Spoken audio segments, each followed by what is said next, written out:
Seorang siswa sekolah menengah kejuruan 2 Baras Balanti berinisial I, 17, menikam seorang guru bernama Sabarudin, 41. Berdasarkan keterangan saksi, pelaku datang dengan sajam dan terlihat mencari seseorang, ujar Kapolsek Baras, Ibtu Asep kepada tribunsulbar.com, Selasa, 29 Juli 2025. Awalnya, pelaku datang ke sekolah dan terlibat cekcok dengan siswa lainnya berinisial AA, 18, yang ia duga sebagai selingkuhan pacarnya, sebelum akhirnya mengeluarkan sajam dan mengejarnya. Melihat kejadian tersebut, korban Sabarudin, 41, mencoba melerai, namun terjatuh dan justru menjadi korban penikaman oleh pelaku. Beberapa siswa dan guru yang melihat kejadian tersebut juga berusaha menghalau pelaku. Pelaku kemudian melarikan diri ke rumah warga bernama Salim.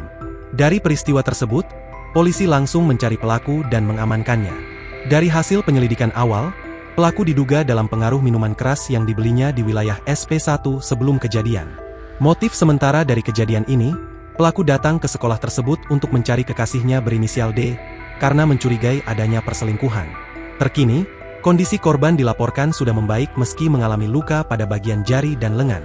Atas insiden ini, pihak kepolisian mengimbau para orang tua dan pihak sekolah untuk meningkatkan pengawasan terhadap pergaulan dan perilaku siswa, serta mencegah masuknya barang berbahaya ke lingkungan sekolah.